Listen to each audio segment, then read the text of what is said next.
nós, do PSDB, está se avizinhando mais uma eleição. Todo o país, geralmente, tem duas colunas vertebrais do sistema democrático, se organiza em torno de dois partidos, que são chamadas as colunas vertebrais. Nos Estados Unidos, você tem lá democrata e republicano. Lá na Espanha, tem o Partido Social Operário Espanhol e tem o Partido Popular. Na França, tem o Partido Sarkozy e tem o Partido Socialista. Todo o Partido Social Democrata na Alemanha e o Partido Democrata Cristão. Então, todos os lugares têm duas colunas vertebrais. Aqui no Brasil, desde 94, as duas colunas vertebrais que organizam o jogo político são o PSDB e o PT. Esse é o embate que marca a história política recente do Brasil desde 94. Nós fizemos um governo transformador com Fernando Henrique, e um governo que é, inclusive, às vezes incompreendido, porque não soubemos ter a comunicação adequada com a sociedade, que às vezes falhamos ao explicar as nossas ações, mas foi um governo transformador, porque estadista não é aquele que faz aquilo que as pesquisas indicam, não. Estadista é aquele que faz o que é preciso fazer e entra em bola dividida, enfrenta interesses e muda a realidade. Então, o Fernando Henrique teve coragem de privatizar as telecomunicações, sem o que o Brasil estaria na idade da pedra. Vocês acham que teria essa parafernália? Sabe quantos celulares tinha em 1995? 500 mil celulares. Sabe quantos celulares tem atualmente? 230 milhões. 500 mil celulares foram para 230 milhões. E não é luxo, não. Porque se fosse luxo, não tem tanto rico no país para comprar 230 milhões. Não. Isso é um avanço na economia, na relação social, é o aumento de produtividade, é o pedreiro, é o mestre de obras, o pintor, o encanador, o eletricista, que tem um escritório aqui, ó. Enquanto ele está pintando uma casa, ele está marcando o trabalho para o dia seguinte. Isso é avanço em termos de desenvolvimento econômico. Foi assim com a inflação, que punia o trabalhador e tirava o horizonte dos empresários para o investimento. O Plano Real foi um dos mais bem-sucedidos na história mundial. A organização das finanças públicas, das contas públicas, através da responsabilidade fiscal. A consolidação do SUS. Foi um governo que mudou a história do país. Nós fizemos o nosso dever de casa e nos consolidamos como uma das principais vertentes políticas do Brasil. Nos transformamos, perdemos eleições, estamos na oposição, no plano nacional, mas o PSDB tem todas as características necessárias para se consolidar como alternativa de poder em 2014. Tem história, tem líderes, tem quadros, tem militância, tem ideias, tem programa. Então nós temos todas as ferramentas necessárias para cumprir o nosso papel. A última pesquisa do IBOPE, publicada semana passada, indicou que 62% dos brasileiros querem mudar. Querem mudança. As coisas não vão bem. Você não muda por mudar. Nós que somos uma força oposicionista, temos que captar esse vento da mudança que está passando, essa ventania, esse espírito que vai tomando conta da sociedade. Nós temos um diagnóstico preciso que o Brasil não vai bem. O Brasil é muito melhor que 25 anos atrás. A Constituição acabou de completar 25 anos. A gente pensando, o Brasil é muito melhor hoje do que era 25 anos atrás. Mas os gargalos e o momento não nos gera conforto. Nós visualizamos claramente que o Brasil está perdendo oportunidades. E o horizonte de médio e longo prazo não é nada otimista, nada animador.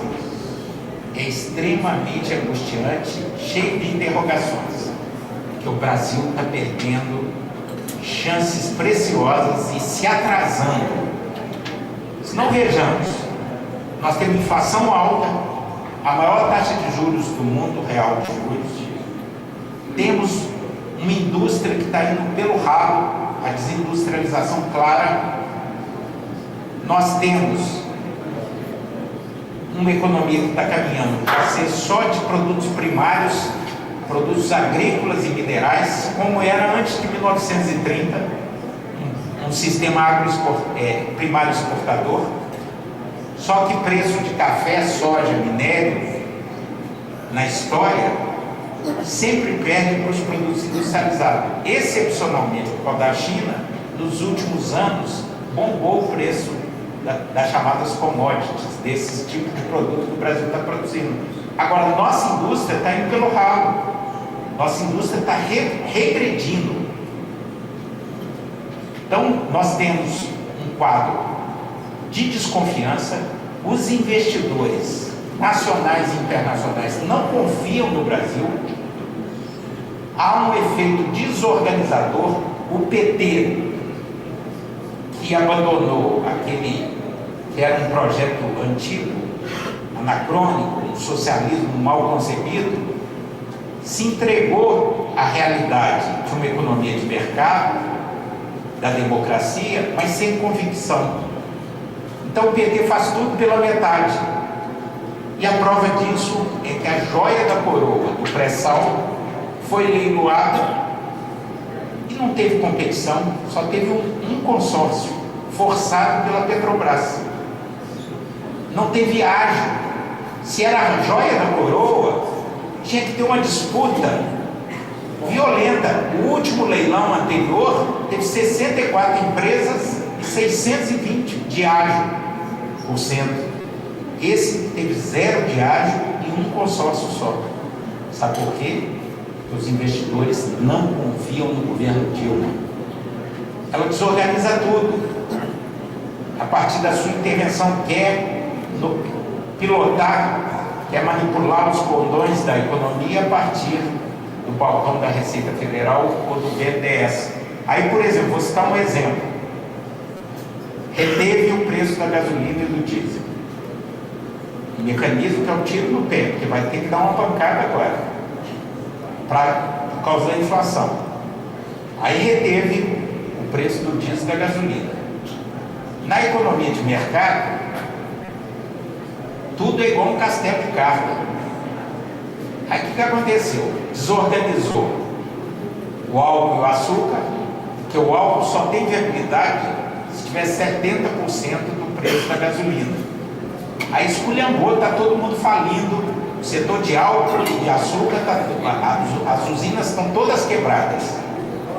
E aí, para aliviar o caixa da Petrobras, zerou a CID, que era a contribuição que os prefeitos usavam para a manutenção de estradas estaduais e rurais.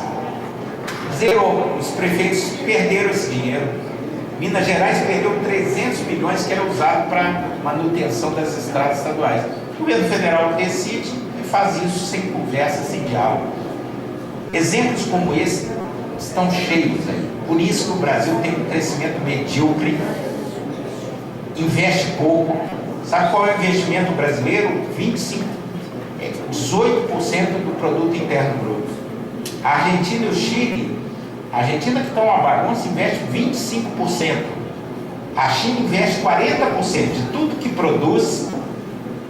Ela pega 40% e transforma em infraestrutura, em máquinas, em equipamentos, instalações em estradas, em ferrovias, em portos.